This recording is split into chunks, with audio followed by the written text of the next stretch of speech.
2-3 سال بعد وہ باپ کے ہاتھ سے نکل گئی۔ وہ آزادی سے 2 اور امرا سے تعلقات پیدا کر لیے۔ اس نے خوبصورتی، چرب زبانی اور مردوں کو انگلیوں پر نچانے میں نام پیدا کر لیا۔ باپ نے اس کے ساتھ سمجھوتا کر لیا۔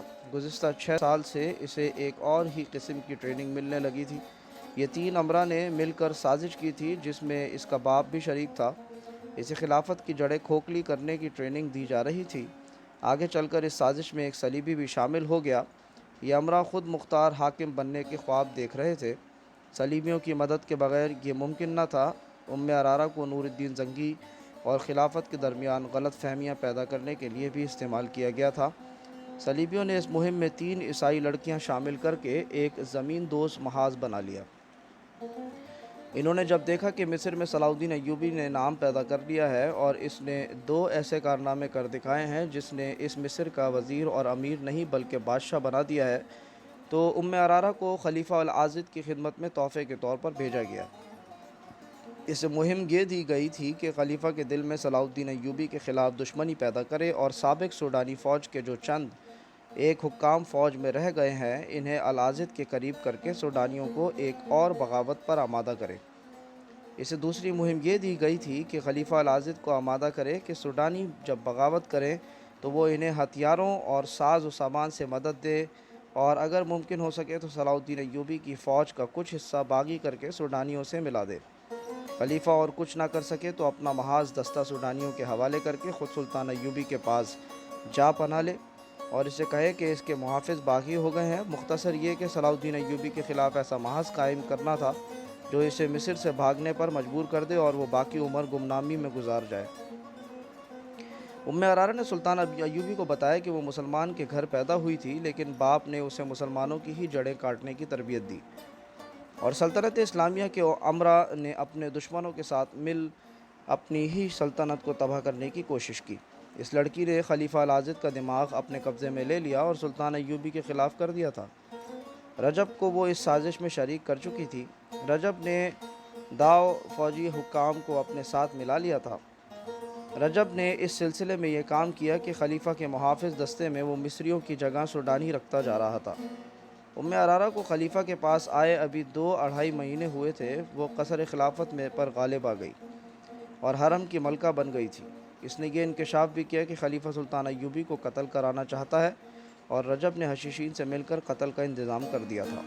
یہ محض اتفاق کی بات ہے کہ سلطان ایوبی نے خلیفہ کے بیکار وجود اور عیش پرستی سے تنگ آ کر اس کے خلاف کارروائی شروع کر دی تھی اور یہ بھی اتفاق تھا کہ عرارہ کو وہی لوگ اغوا کر کے لے گئے جنہیں وہ سلطان ایوبی کے خلاف لڑانا چاہتی تھی۔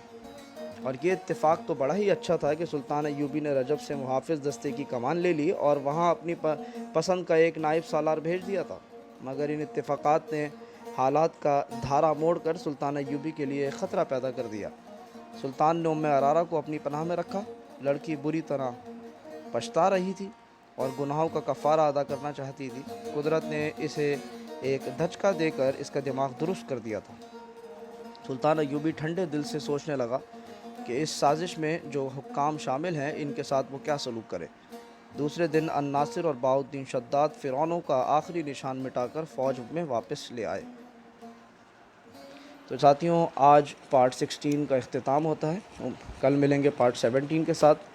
امید ہے کہ آپ کو پسند آیا ہوگا۔ چینل کو لائک کریں، سبسکرائب کریں اور کمنٹ کریں اور شیئر کریں۔ Thank you. السلام علیکم ورحمۃ اللہ وبرکاتہ۔